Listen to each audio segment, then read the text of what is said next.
오늘 본문은 암송은 나중에 하겠습니다. 오늘 본문은 멸망 직전에 놓인 남유다 백성들에게 주신 말씀입니다. 포로가 될 운명에 처해 있는 남유다 백성들에게 하나님은 돌아오라고 말씀하셨지만 그들은 듣지 않았습니다. 하나님의 말씀에 귀 기울이지 아니한 그들은 결국 바벨론에 의해서 포로가 되고 말았습니다. 하나님은 돌아오기를 기다리는 사람이 있습니다. 어디에 있느냐? 여러분 주위에 있습니다. 여러분 주위에는 그 누군가가 하나님께 돌아오기를 하나님은 기다리고 계십니다. 그런데 그들이 말씀에 귀를 기울이지 않습니다. 마음을 닫아버렸어요. 하나님의 존재를 의심해요. 마치 자기들의 삶이 영원한 것인처럼 착각하고 삽니다. 우리는 돌아와야 할 사람을 위해서 기도해야 됩니다. 여러분 주위에 누군가가 하나님의 부르심을 입었는데 하나님의 말씀에 귀를 기울이지 않고 돌아오지 않는 사람이 있다면 누가 기도해야 돼요? 우리가 그 사람을 위해서 기도해 줘야 돼요. 왜 기도해 줘야 됩니까? 시간표가 있기 때문입니다. 시간표를 놓치면 완전한 포로가 됩니다. 그래서 기도해야 됩니다. 누군가가 그 사람을 위해서 기도하고 있다면 그 사람은 돌아올 것입니다. 유다 백성들이 포로된 이후에 돌아온 것처럼 하나님은 그들을 잊지 않고 돌아오게 하시는 은혜를 베푸시는 것입니다. 여러분의 기도가 사람을 돌아오게 만드는 기도가 되시기를 주님의 이름으로 권면드립니다. 우리는 남은 자입니다. 이 땅에서 지금 남은 자로 살고 있습니다. 남은 자는 하나님의 말씀의 흐름을 따라가야 하며 사명을 감당하며 살아야 됩니다. 우리는 불신자가 아닙니다. 우리는 종교인이 아닙니다. 우리는 예수 그리스도의 은혜로 구원받은 하나님의 자녀들입니다. 이 땅에 살고 있지만 우리는 남은 자들입니다. 남은 자는 남은 자의 삶을 살아가야 돼요. 남은 자는 말씀의 흐름을 따라가는 자예요. 말씀의 흐름을 따라가야 말씀에 순종하며 살아갈 수가 있는 거예요. 말씀에 순종하며 사는 사람이 남은 자다 이 말이에요. 많은 사람들은요 자유를 강조합니다. 나에게도 자유를 달라. 또 자유의지가 중요하다. 그렇게 말들 하죠. 중요하죠. 자유 중요해요. 우리의 자유의지 중요합니다. 그런데요 인생 살다 보면 우리의 자유의지대로 다 됩니까? 안 됩니까? 안 돼요. 그게 인생이에요. 하나님의 의지대로 되게 돼 있어요. 그렇다면 우리는 어떻게 해야 됩니까? 하나님의 뜻을 따라가야 돼요. 이게 남은 자의 삶이다 이 말이에요. 이게 바로 성도의 삶이다. 100년도 못 사는 인생들이요 1000년, 만년 사는 것처럼 이야기해요. 100년이면 흙으로 돌아갈 인간들이요 마치 영원히 사는 것처럼 착각을 해요. 저는 가끔씩요 저는 유행가를 잘 부르지 않는데요 가끔씩 어떤 유행가가 생각나냐 하면요 잘난 사람 잘난 대로 살고 못난 사람 못난 대로 산다. 앞에도 모르고 뒤에도 몰라요. 사실 그 노래 앞에도 모르고요 뒤에도 몰라요. 그런데 한 번씩 좀 너무 똑똑한 사람 보면요 잘난 사람 잘난 대로 살고 못난 사람 못난 대로 산다. 그래봤자 인생이다. 네가 잘나봤자 얼마나 잘났겠냐. 네가 똑똑해봤자 얼마나 똑똑하겠느냐. 저 사람이 조금 모자란들 얼마나 모자라겠느냐. 저 사람이 조금 이상한들 얼마나 이상하겠느냐. 사람 위에 사람 없고 사람 밑에 사람 없는데 뭐 그렇게 잘난 척하느냐. 뭐 그렇게 똑똑한 척하느냐. 뭐 그렇게 네 자신이 위대하다고 생각하느냐. 위대하지 않다. 사람은 다 똑같다. 그래서 내 옆에 있는 사람을 귀하게 생각해야 되고, 내 앞에 있는 사람을 귀하게 생각해야 되고, 나와 동시대에 사는 사람들을 다 귀하게 생각하는 넓은 그릇이 되어야지. 어제 자기 혼자 똑똑한 것처럼, 자기 혼자 잘난 것처럼 살아봤자 10년 후면 이마에 주름살이 뭡니까? 쭈글쭈글하답니까? 쪼글쪼글하다랍니까? 뭐 쭈글하든 쪼글하든 간에 좌우지간 그렇게 형편없이 되어가는 거예요. 여기 우리 많은 여자분들이 있는데 여러분들의 아름다움이 영원할 것 같습니까? 아니에요. 우리 이방수 권사님요, 젊었을 때 진짜 이뻤어요.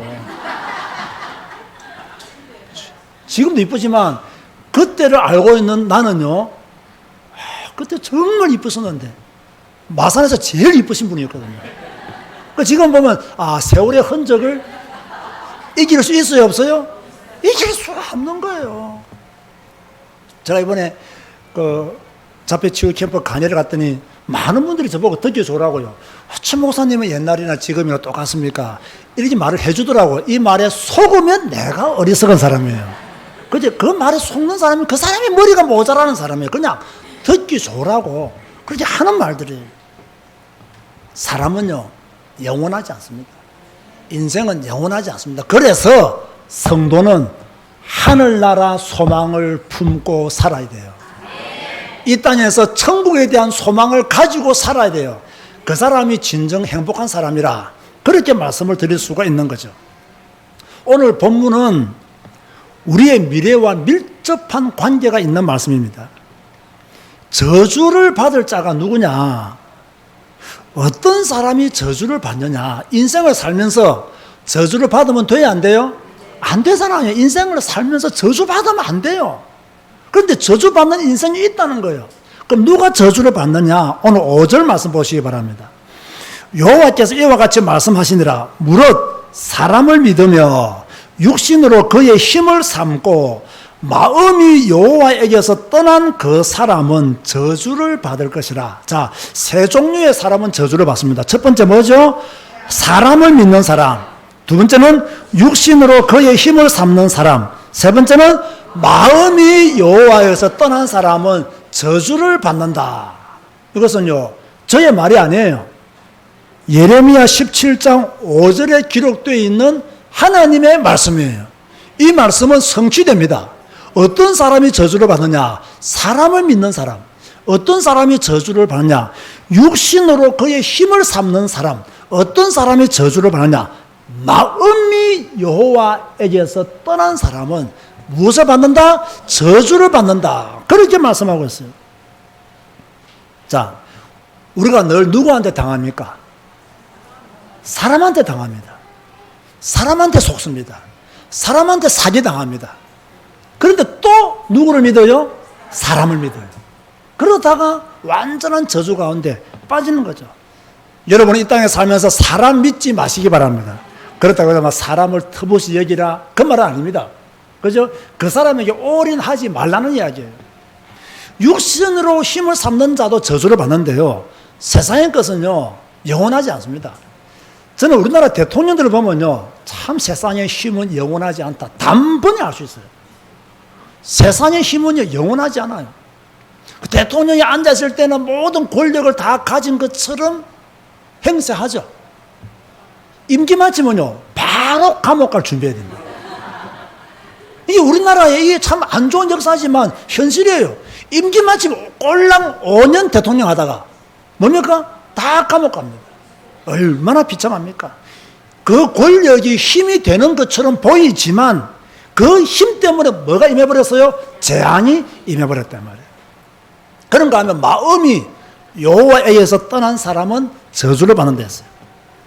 무엇이 여호와에게서 떠나면 저주받는다고요? 마음이 여호와에게서 떠나면 저주받는다. 교회 와 있어도, 여러분들이 이 자리에 앉아 있어도 마음이 여호와를 떠나 있으면, 여러분의 생각과 마음이 하나님을 떠나 있으면 저주를 받는다. 고로 오늘 이 시간 여러분의 마음이 어디에 집중해야 돼요? 하나님 여호와께 집중해야 된다. 그래야 저주가 물러간다는 말씀이에요. 남유다가 왜 멸망했습니까? 하나님을 의지하다가 멸망한 게 아닙니다. 애굽을 의지하다가 바벨론에 완전히 멸망합니다. BC 586년도에. 하나님을 의지했으면 하나님이 남유다를 보호해 주었겠죠. 그런데요, 지금 바벨론이 쳐들어와서 위기에 처하니까 애굽에게 도움을 구하는 거예요. 이러니까 바벨론이 완전히 남유다를 멸망시킨 거예요. 지금 우리나라가 여러모로 위기입니다. 사실은요. 경제적으로도 위기고요. 군사적으로도 위기고요. 뭐 안보 위험도 있고요. 그죠? 일본과 사이도 안 좋고요. 또 뭐 미국과도 그다지 좋은 관계도 아닌 것 같아요. 지금 이러지도 못하고 저러지도 못하고 이게 우리나라의 역사였어요. 이때 우리나라가 살 수 있는 길은 제가 보기에는 하나님을 의지해야 돼요. 이 민족이 하나님을 바라봐야 돼요. 그래야 하나님이 우리나라를 지키시고 보호하시는 거예요. 지금 많은 사람들이 교회를 욕하잖아요. 많은 사람들이 기독교를 개독교라고 욕하잖아요. 그 사람들이 몰라서 하는 소리예요. 우리나라 역사를 잘 연구해 보세요. 우리나라를 세우는 일에 있어서, 우리나라를 세우는 데 있어서요, 기독교인들이 결정적인 역할을 했습니다. 독립운동가들 중에서요, 수많은 사람들이 기독교인들이에요. 이걸 모르고 막 오늘날 교회를 욕하고, 난 이게요, 너무 우리나라가 지금 비정상적으로 가고 있다. 잘못된 길로 가고 있다. 하나님을 떠나 있다. 남유다의 멸망이 우리나라의 멸망이 되지 않아야 됩니다. 그러기 위해서는 교회가 국가를 위해서 기도해야 되고요. 이 민족과 우리의 미래를 위해서 기도해야 돼요. 자, 예레미야는 하나님을 떠난 자를 사막의 떨기나무와 같아라고 6절에 말씀하고 있어요.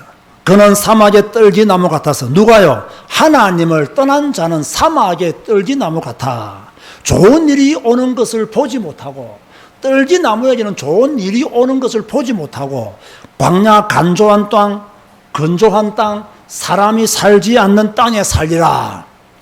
자, 누가 사막의 떨기나무와 같다고요? 하나님을 떠난 자. 하나님을 떠나고 사람을 의지하는 자는 사막의 떨기나무와 같아. 사막의 떨기나무에는 좋은 일이 없다. 하나님을 떠난 자에게는 좋은 일이 없다.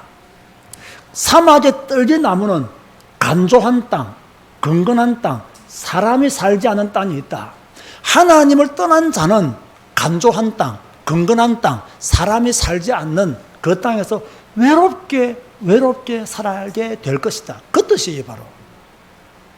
제일 안 좋은 환경에서 외롭게 산다는 거예요. 자, 우리가 사막의 떨기나무처럼 안 되려고 하면 누구께 돌아가야 됩니까? 하나님께 돌아가야 되고, 누구를 의지해야 됩니까? 하나님을 의지해야 돼요. 빨리 하나님을 의지하시기 바랍니다. 자, 성가대원 나라 보세요. 빨리 누구를 의지하라고요? 빨리 누구께 돌아가라고요? 하나님. 자, 이쪽에 있는 분 저를 보세요. 빨리 누구께 돌아가라고요? 빨리 누구를 의지하라고요? 하나님을. 이 두 줄 같이 보세요. 빨리 누구께 돌아가라고요? 하나님께. 빨리 누구를 의지하라고요? 하나님을 의지해야 돼요. 그래야 사막의 떨기나무처럼 되지 않아요. 그러면 오늘 이 말씀을 통해서 우리가 받아야 될 메시지가 무엇이겠습니까? 사람을 의지하지 말라는 이야기예요. 눈에 보이는 것을 의지하지 말라는 말씀이에요. 힘이 될 만한 것을 의지하지 말라는 이야기예요. 마음을 여호와께로 돌이키라는 말이에요. 여러분, 하나님을 떠나고 싶습니까? 떠나고 싶어요? 하나님을 떠나면 편할 것 같아요? 마음대로 사니까, 걸리는 것이 없으니까, 하고 싶은 것, 가고 싶은 곳, 마음대로 가니까 편할 것처럼 보이죠? 미안하지만은요, 여러분은 죄를 지으면 지을수록 불안한 사람들이에요. 왜 그런 줄 아세요? 하나님의 사람들이기 때문에. 나쁜 짓을 하면 할수록 밤에 잠 못 자요. 그 나쁜 짓 하려고 생각도 하지 마세요.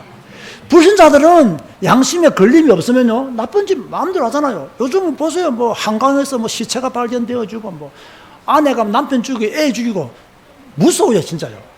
그렇죠? 무서운 세상이에요. 그런데요, 여러분들이 잘 하셔야 되는 거예요. 마음이 하나님을 떠나버리면요, 사람은요, 악한 짓을 마음껏 합니다. 여러분들 어떻게 해야 됩니까? 어떻게 해야 돼요? 하나님을 의지해야 돼요. 하나님을 더 신뢰해야 돼요. 여러분의 생각, 그거 똑똑한 생각 아니에요. 여러분이 가지고 있는 지식, 그거요, 별 좋은 지식도 아니에요. 성경적인 세계관도 없는데 무슨 지식이 나를 유익하게 만들겠어요? 그렇다면 여호와의 복을 받은 자는 누구냐? 오늘 7절과 8절에 말씀하고 있죠. 여호와를 의지하는 자는 복을 받는다라고 7절에 말씀하고 있어요. 다 같이 한번 읽어볼까요? 시작. 그러나 무릇 여호와를 의지하며 여호와를 의뢰하는 그 사람은 복을 받을 것이다. 할렐루야. 누가 복을 받는다고요? 여호와를 의지하는 사람. 누가 복을 받는다고요? 여호와를 의뢰하는 그 사람. 그 사람이 복을 받는 데서. 그러면 여호와를 의지하는 사람, 여호와를 의뢰하는 사람은 누구냐? 어떤 사람이 여호와를 의지하는 사람이냐? 어떤 사람이 여호와를 의뢰하는 사람이냐? 하나님의 말씀을 따라가는 사람이 여호와를 의지하는 자라는 거예요. 하나님의 말씀을 믿는 사람이 하나님을 의뢰하는 자라는 거예요. 하나님은 누구에게 복을 주시느냐? 하나님의 말씀을 믿고 그 말씀에 순종하는 자에게 하나님의 복을 주시겠더라고. 그렇게 말씀하고 있는 거예요. 제가 볼 때는요, 복 받기 쉬워요. 복 받기 어렵다, 쉽다? 쉬워요. 어떻게 하면 복을 받을까요? 첫째, 우상을 안 섬기면 돼. 우상 안 섬기면 돼요. 아시겠습니까? 절대로 우상 섬기지 마세요. 두 번째, 악을 안 행하면 돼요. 악을 행하지 말아야 돼요. 나쁜 짓을 행하지 말아야 돼요. 과거의 나쁜 습관 버려야 돼요. 예수 믿기 전에 가지고 있었던 나쁜 행실들 버려야 돼요. 우상 섬기지 않고 악한 짓 하지 않고 하나님만 제대로 섬기면 하나님의 복을 받기라 너무 쉬운 거예요. 제가 오늘 오전에 우리 아동부, 중고등부, 대학 청년들에게 말했죠. 근데 사람은요, 악한 짓을 멈추지 않아요. 죄를 계속 지어요. 왜 죄를 계속 짓는다 했습니까? 죄에는요, 쾌락이라고 하는 달콤한 맛이 있어요. 반드시 죄에는 쾌락이라는 달콤한 맛이 있다고. 그게 선악과인 줄은 몰라요. 그 달콤한 쾌락의 그 맛을 자꾸 보고 싶어하는 속성들을 우리 가지고 있어요. 그래서 저는요, 정말 하고 싶은 말이 있어요. 절대로요, 나쁜 것은 경험하면 안 돼요. 좋지 않는 것은 경험하면 안 돼요. 어릴 때 나쁜 거 한 번 경험하잖아요. 그게 평생 영적인 문제로 남을 수 있어요. 어릴 때 한 번 도둑질 하잖아요. 평생 도둑놈이 될 수 있어요.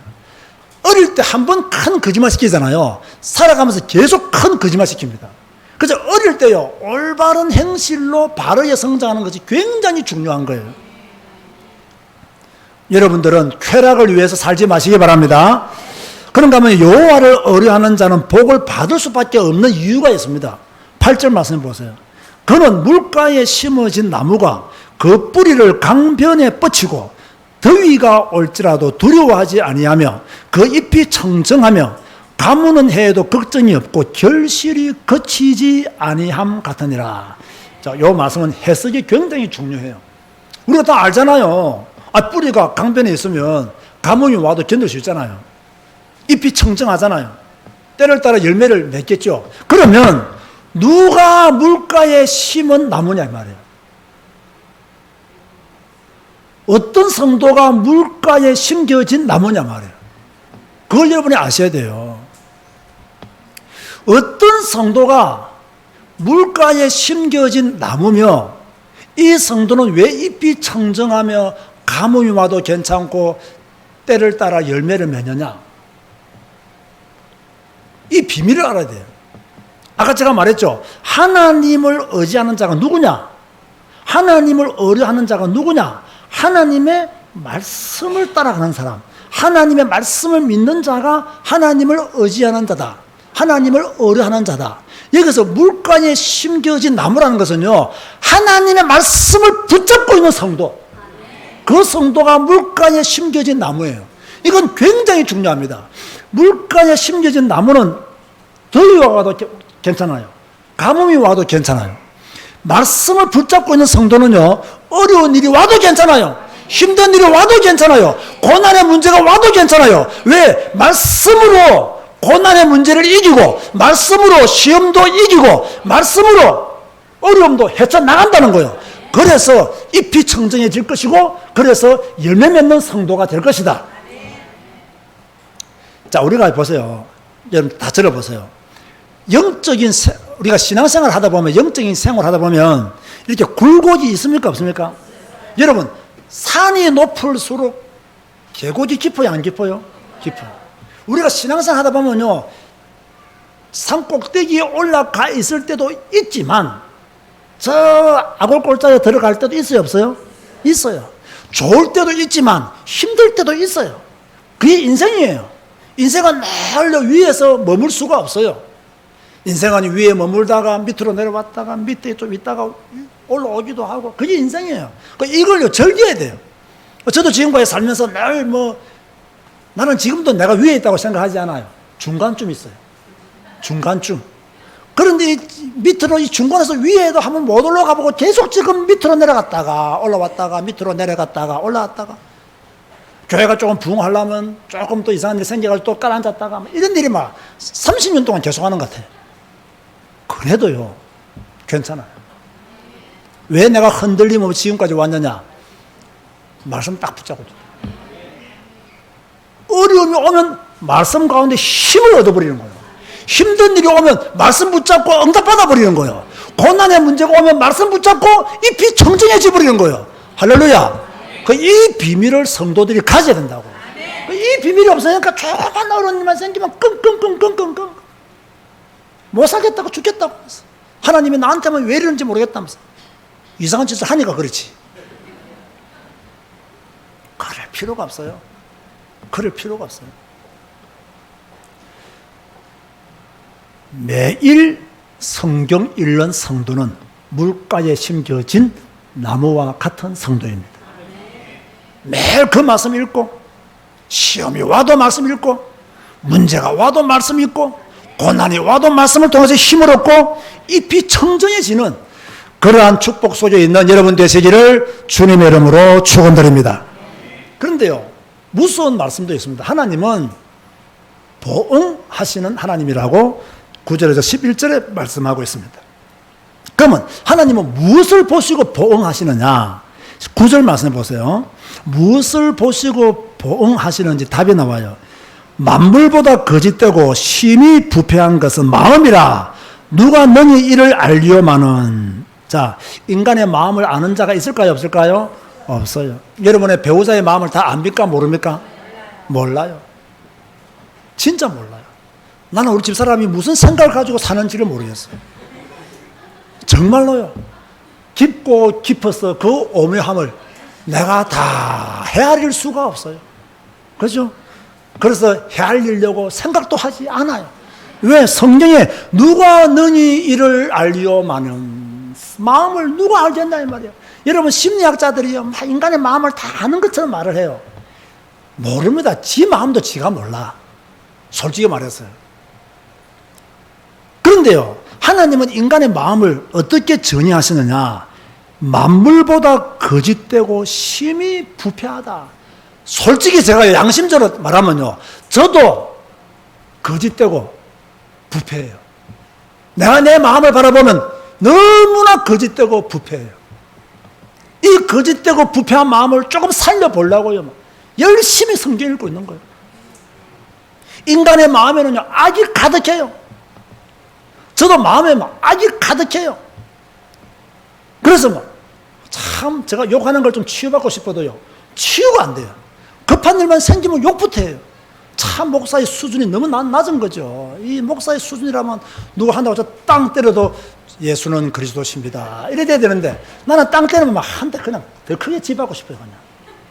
그러니까 인간의 마음이라는 게 그런 거예요. 이게 평생요 미친 마음을 품고 사는 거예요. 미친 마음을. 이게요 성경에 다 나와 있는 말씀이에요. 전도서 9장 3절 이렇게 말씀하고 있어요. 마태복음 23장 25절에는요 인간 마음 안에는 탐욕과 방탕이 가득하다 그렇게 말씀했고요. 마가복음 7장에는 뭐라 했느냐, 사람이 먹는 입으로 들어가는 것이 더러운 것이 아니고 입에서 나오는 것이 더럽다. 왜? 그 안에 뭐가 많기 때문에 악한 생각, 음란, 도둑질, 살인, 간음, 탐욕, 악독, 속임, 방탕, 음낭, 음탕, 질투, 비방, 교만, 우매함 등등이 인간의 마음에 가득한 거예요. 따라서 합시다. 마음이 문제다. 그래서 잠언 4장 23절에 뭐라 했습니까? 무릇 지킬 만한 것 중에 더욱 너 마음을 지키라. 마음을 지키라는 거예요. 생명의 근원이 이에서 남이니라. 잠언 4장 23절 말씀이에요. 네 마음을 지키라는 거예요. 네 마음이 너무 더럽기 때문에, 심히 거짓되고 부패되었기 때문에 마음을 지키라는 거예요. 따라서 합시다. 마음을 지키자. 마음을 빼앗기지 말자. 어디에 빼앗기지 말아야 돼요? 사탄에게, 세상에, 쾌락에, 불신앙에, 염려 근심하는 일에 내 마음을 빼앗기지 말고 누구를 의지해라? 여호와를 의지해라. 하나님은 행위와 행실을 보고 보응하십니다. 10절 말씀 보세요. 나 여호와는 심장을 살피며 폐부를 시험하고 각각 그의 행위와 그의 행실대로 보응하나니. 하나님은요, 우리의 행위만 아시는 것이 아니고 우리 마음, 중심, 우리의 모든 것을 다 아신다. 그렇게 말씀하고 있어요. 우리가 조심해야 될 것이 있습니다. 11절 말씀 보세요. 불의로 치부하는 자는 자고새가 낳지 아니한 알을 품음 같아서 그의 중년에 그것이 떠나겠고 마침내 어리석은 자가 되리라. 이게 무슨 말씀이냐면요, 불의로, 나쁘게 이 말이죠. 재산을 모으는 자는 나쁘게 돈 버는 자 그 말입니다. 쉽게 말하면 자고새가 낳지 아니한 알을 품은 것 같아요. 자고새는요, 이 메추라기 과에 속하는 새예요. 이 자고새가 좀 이상한 놈이에요. 자기 알을 품어야 되잖아요. 자기가 낳지 않은 다른 새의 알을 딱 품고 있다고요. 요 알이 부화되잖아요. 도망가 버려요. 이게 무슨 말이냐면요, 너희가 나쁜 짓을 해가지고 돈 벌었냐? 그 돈은 금방 사라진다는 거예요. 너희가 악한 짓을 해서 돈 벌었냐? 그 돈은 금방 날아간다는 거예요. 지금 우리나라 돌아가는 거 보세요. 악한 짓 해가지고 돈 번 사람들요, 다 날아가 버렸어요. 그죠? 돈 날아갔고 사람은 어디 가느냐? 다 감옥에 가 있어요. 우리에게 하나님은 뭐라고 말씀하시느냐? 불의로 돈 벌지 마라.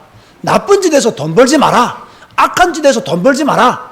열심히 성실하게 정정당당하게 돈을 벌라. 그렇게 말씀하고 있는 거예요. 자, 오늘 말씀을 맺고자 합니다. 오늘 본문이 우리에게 주는 메시지가 무엇입니까? 첫 번째가 뭐라고요? 첫 번째가 뭐라고요? 뭐라고요? 주보를 보세요. 뭐라고요? 사람을 의지하지 말라. 왜 사람을 의지하면 안 됩니까? 저주를 받는다. 그렇게 말씀하셨어요. 두 번째로 누구를 의지하라? 여호와를 의지하며 여호와를 의뢰하라. 왜? 복을 받는다. 그죠? 그리고 세 번째, 무엇을 조심해라?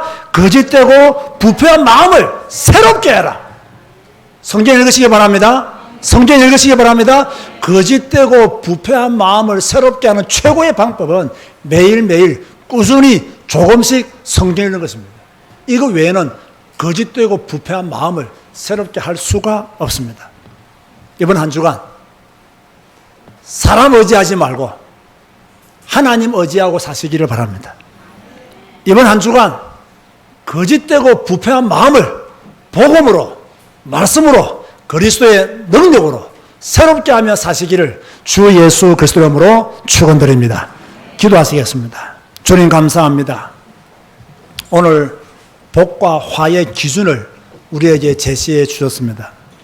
사람을 의지하고 육신으로 힘을 삼고 마음이 여호와에게서 떠나면 저주가 임한다 했습니다. 우리는 사람을 의지하지 아니하고 하나님을 의지하는 자로 살아가게 하여 주옵소서. 여호와를 의뢰하는 자는 복을 받는 데 했습니다. 하나님, 무슨 일이 있든 어떤 문제 사건이 있든 여호와를 의뢰하고 하나님에게 더 집중하는 저희 교회 성도들이 되어지게 하여 주옵소서. 보응하시는 하나님을 두려워하게 하시고 하나님의 보응을 받지 않도록 말씀에 순종하는 한 주간이 되게 하여 주옵소서. 예수님의 이름으로 기도드리옵나이다. 아멘.